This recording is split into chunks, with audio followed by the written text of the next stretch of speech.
Ted Kennedy, when talking about the Immigration and Nationality Act of 1965, said this: "I promise you, no American whose grandfather was born here is watching soccer. One can only hope that in addition to learning English, these new Americans will drop their soccer fetish in time." Let me repeat that.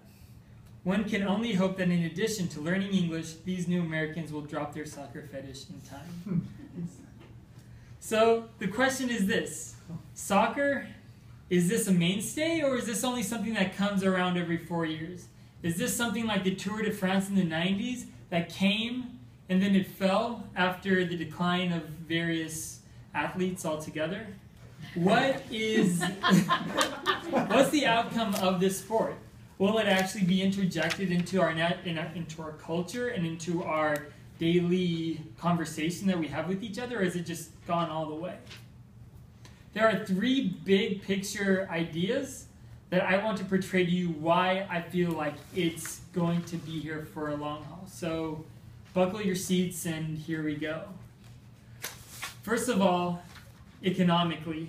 As an economic picture in the United States, it has changed since the 2000s. And because of that, I feel like our mentality about the United States being the best economic nation is kind of at a turning point.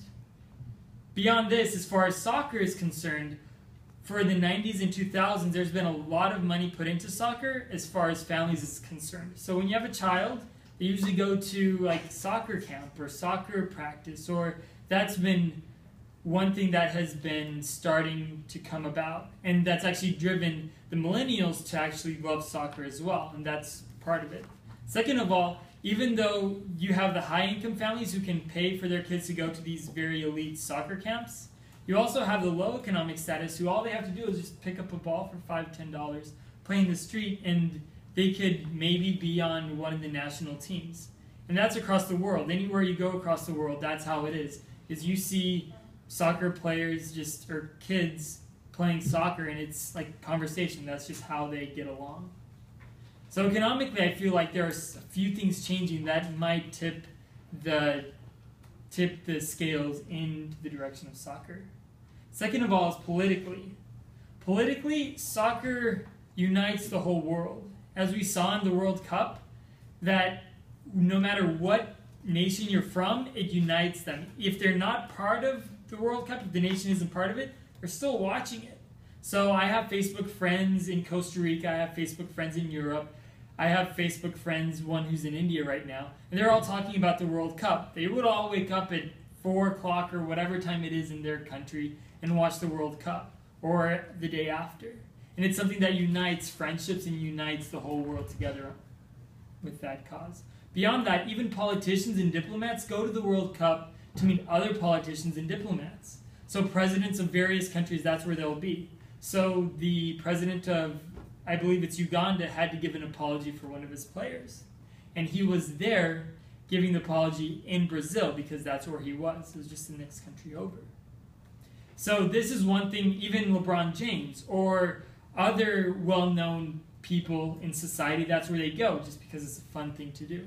So politically, I feel like it's a shift. And the United States also wants to be part of the world stage. They don't want to be the one dragging the whole world. They want to actually lead the world and be part of it as they go through the next century. Third of all is culturally. And culturally, there's a few shifts from generation to generation that are leading to the prominence of soccer. And the first is millennials want something that's genuine. Like, first of all, they want something that's genuine and a real experience. Something that's not fake, or something that's not made up, or something that's orchestrated.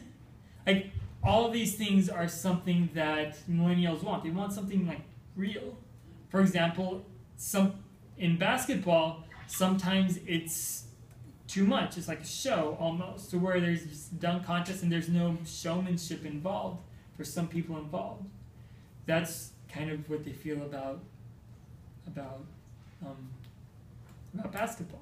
And sometimes with football, the changing rules all the time. All the rules are changing. Every year the rule changes, and you have to kind of understand why they change, and it kind of distracts from the authenticity of it. What is the sport really about?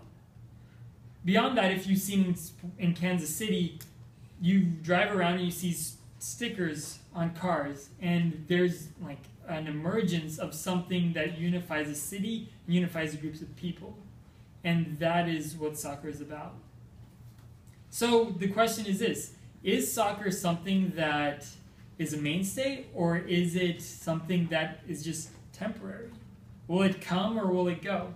And that's the question you have to ask if you want to be part of it, or you just have to watch other people be part of it. But when you go to a stage that's full of thousands of people, then that's when you start to ask, okay, why are so many people fanatics of this one sport? That is a question you have to ask and deal with yourself. Questions?